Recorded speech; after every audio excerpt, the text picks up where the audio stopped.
Because at home, to be an elder needs to go through a process of recognition by the community.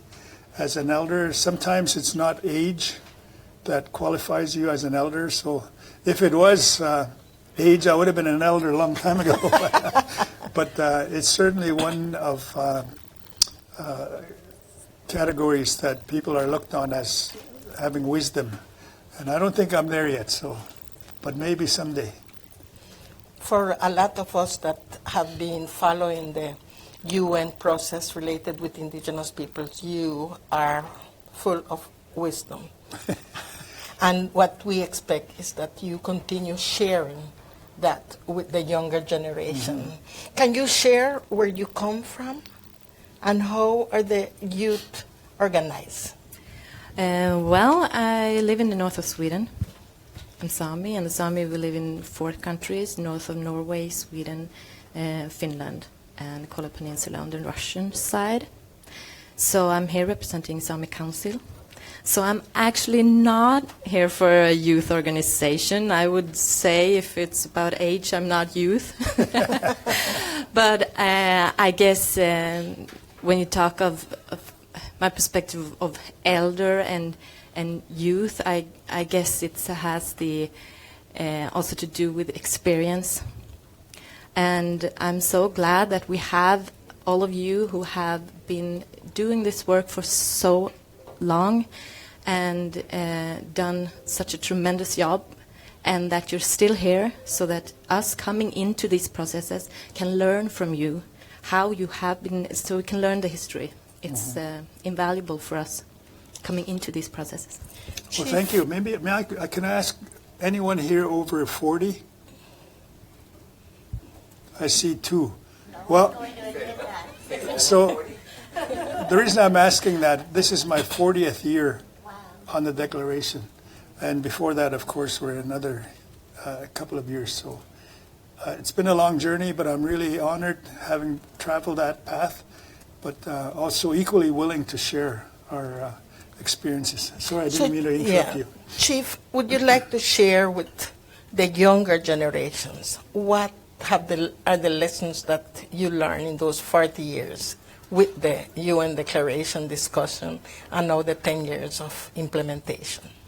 Well, I think the biggest lesson I learned is that you can never give up. It's about perseverance. And I think many times we felt like it's of no use, we're not going to succeed, and we just kept going. And I think it was because of the spiritual guidance that we had from our elders that encouraged us to continue and continue.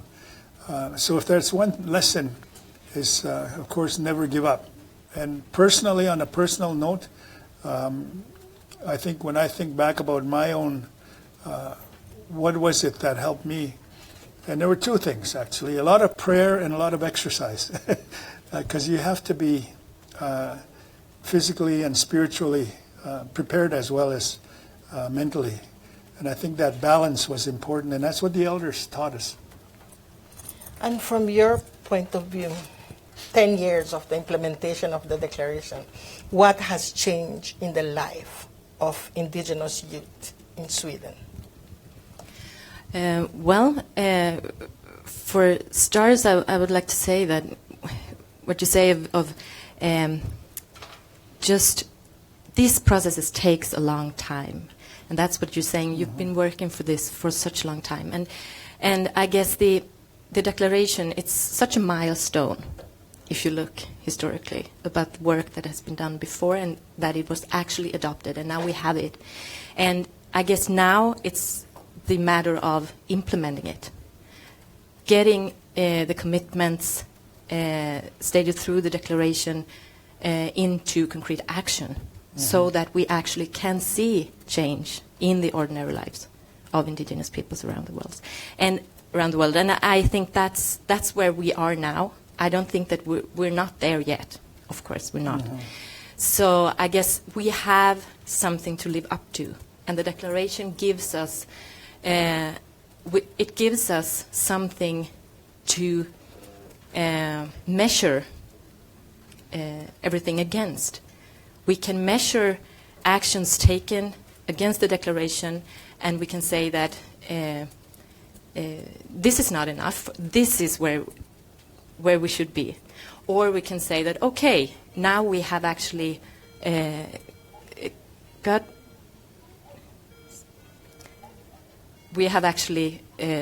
taken a step forward. So I guess that's what this declaration means to me. It's something that it's to show that the processes and the long-term commitments to this work, it's worthwhile because we can get there. But it also is something to measure the actions taken at home too.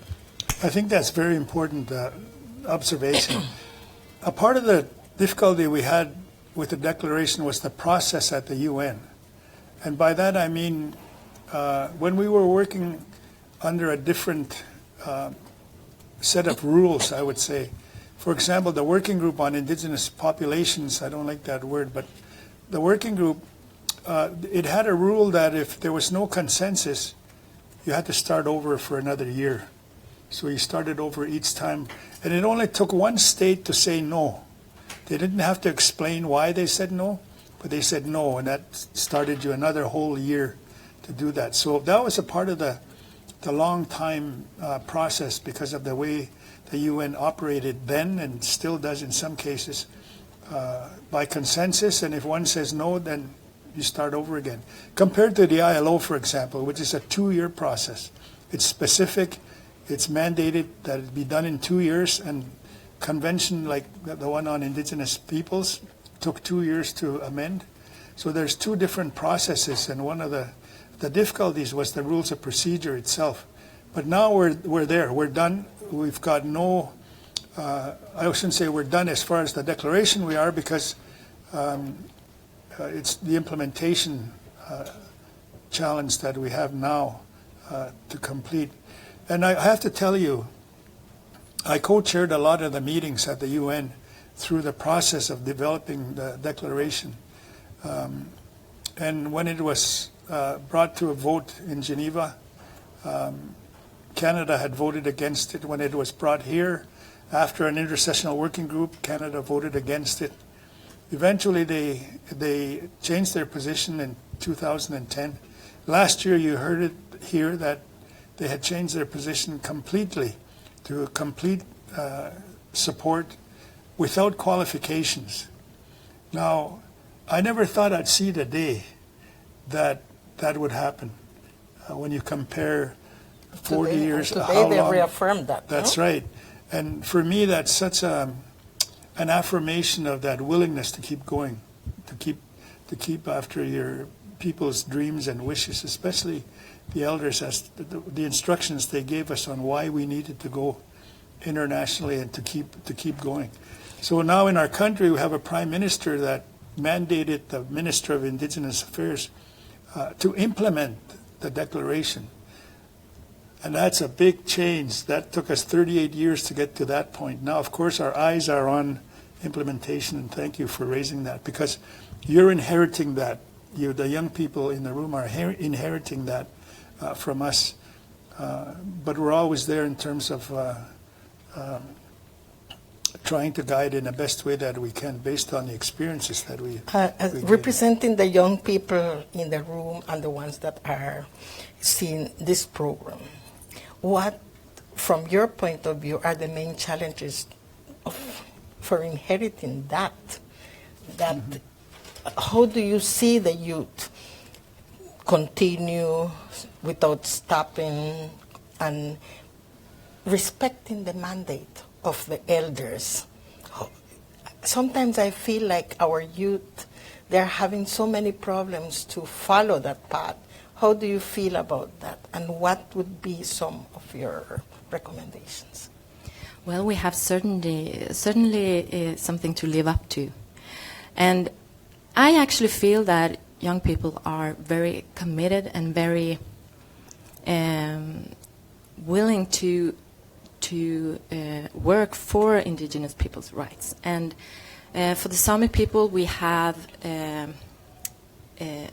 we have our youth organizations are extremely active, and they are very involved.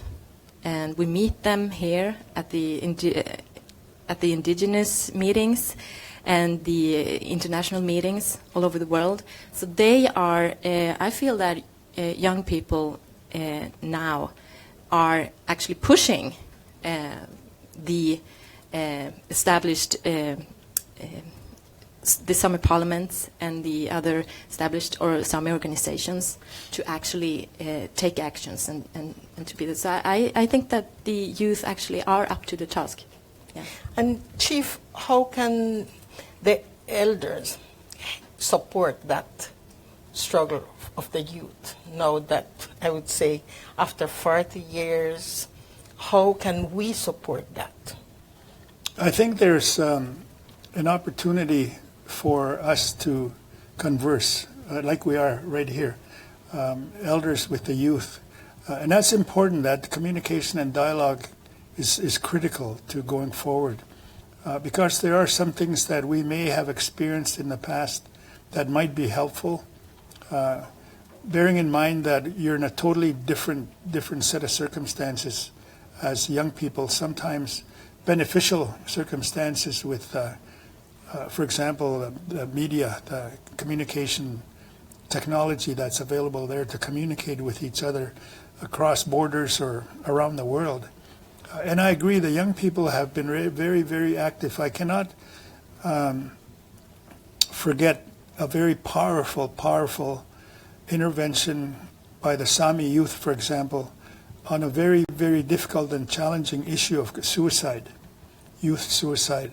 And it was the young people expressing how hurt they were about those instances happening in their communities.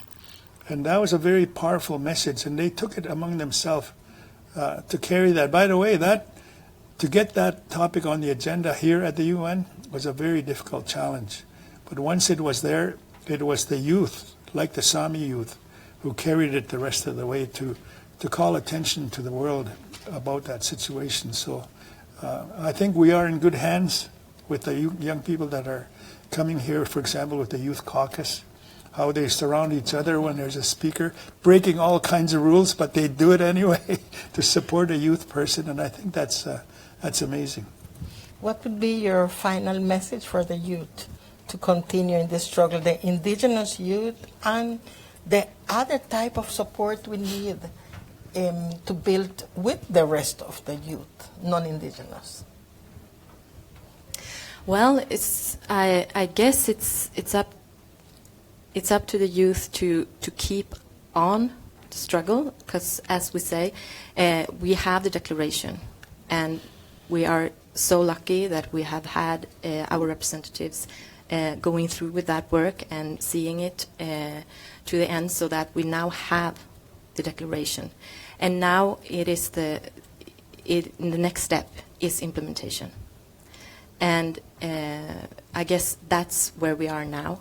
So I guess with the guidance from those working this far, I think that we just have to keep on the pressure.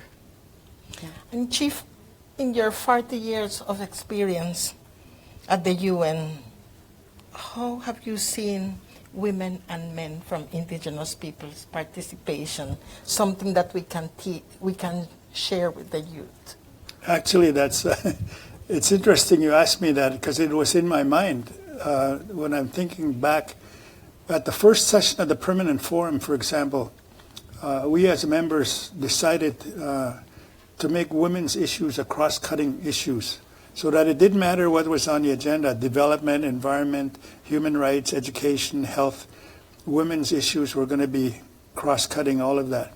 Then the following year, we took children's issues and youth, and made that a cross-cutting issue, so that we see, for example, from afar, sometimes cycles where there's very, very strong women leadership taking their rightful place in the room, and for us to step back and let that happen. Because, for example, the UN itself declared a long time ago that their goal was 50-50, 50% women, 50% men.